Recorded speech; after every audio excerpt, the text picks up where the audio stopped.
కృష్ణా జిల్లాలో వానలు దంచుకొడుతున్నాయి. వర్షాల కారణంగా వాగులు వంకలు పొంగిపొర్లుతున్నాయి. దీంతో ఎక్కడికక్కడ సహాయక చర్యలు ముమ్మరంగా సాగుతున్నాయి. ఇక నాగాయలంకలో లంక గ్రామాల ప్రజలు బిక్కుబిక్కుమంటున్నారు. వర్షాల కారణంగా కరకట్ట కోతకు గురి కావడంతో లంక గ్రామాల ప్రజల్ని సురక్షిత ప్రాంతాలకు తరలిస్తున్నారు.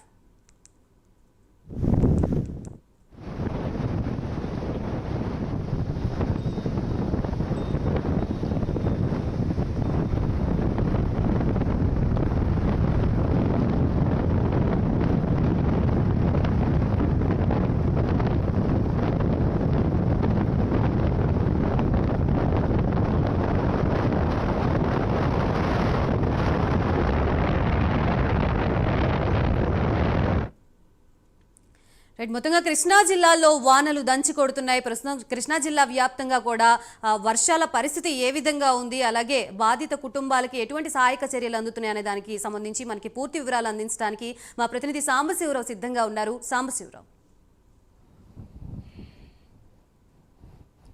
గాయత్రి, మనం చూసినట్లయితే కృష్ణా జిల్లా, ఉమ్మడి కృష్ణా జిల్లా వ్యాప్తంగా గత 2 రోజుల మట్టి కురుస్తున్నటువంటి వర్షాలకైతే మాత్రం ఉమ్మడి కృష్ణా జిల్లా మొత్తం కూడా అతలాకుతలం అయిపోయిందని చెప్పాలి.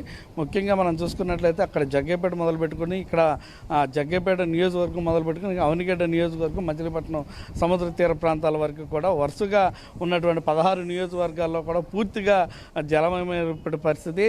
అదేవిధంగా పంట పొలాలు అయితే పూర్తిగా నష్టపోయినటువంటి పరిస్థితి, వరి నాట్లన్నీ కూడా మునిగిపోయినటువంటి పరిస్థితి.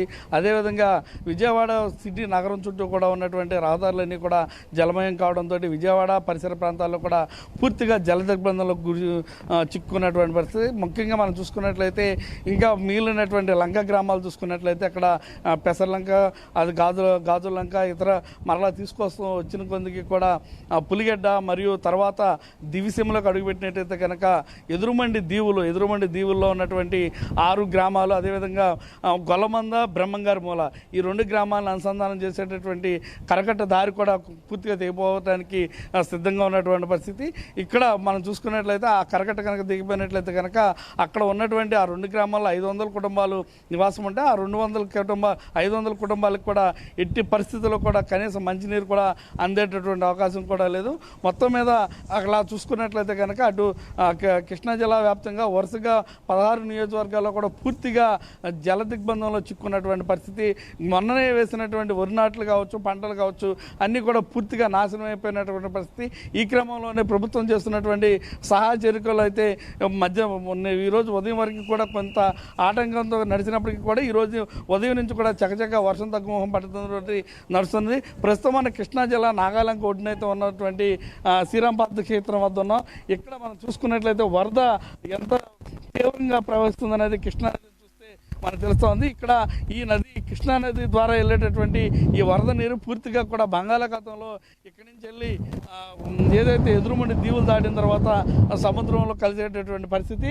ఈ సముద్రంలో కలిసే క్రమంలో వరద స్పీడ్ మనం చూసుకున్నట్లయితే కనుక అంటే ఏదైతే ప్రకాశం బ్యారేజీ నుంచి కూడా ఇక్కడికి వరద నీటిని అయితే మాత్రం సుమారు 7,12,000 క్యూసెక్కుల నీటిని అయితే కిందకి సముద్రంలోకి వదిలినట్టుగా మనకు సమాచారం ఉంది. ఆ 7,12,000 నీరు ఇంకా పూర్తిగా ఇక్కడ చేరుకోలేదు. సాయంత్రానికి కానీ పూర్తిగా చేరుకునేటువంటి అవకాశం ఉంటుంది.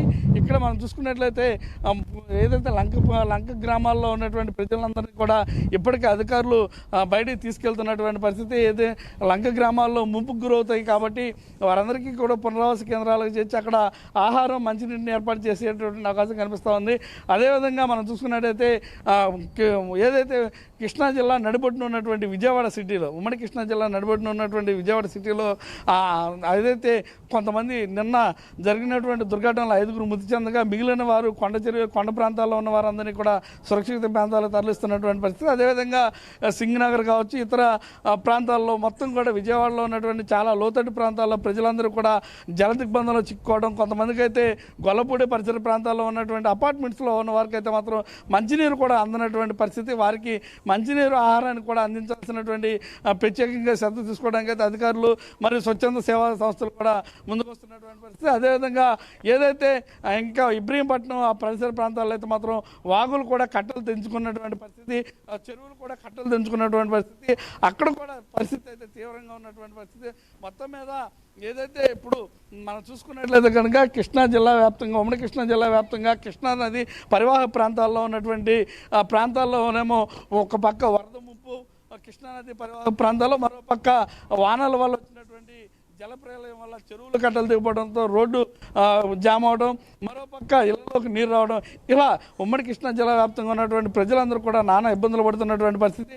ప్రభుత్వం పైన దీనికి ఎప్పటికప్పుడు కూడా అటు కలెక్టర్లు మరియు పోలీస్ యంత్రాంగం కూడా ఎప్పటికప్పుడు తగు చర్యలు తీసుకున్నప్పటికీ కూడా ఇప్పుడు వస్తున్నటువంటి గాలి మనం చూసుకున్నట్లయితే ఇక్కడ నుంచున్నట్లయితే 60 కిలోమీటర్ల నుంచి 70 కిలోమీటర్ల వేగంతో ఇక్కడ మనం నుంచున్నటువంటి పరిస్థితుల్లో గాలి వీస్తున్నటువంటి పరిస్థితి మనం చూస్తా ఉన్నాం.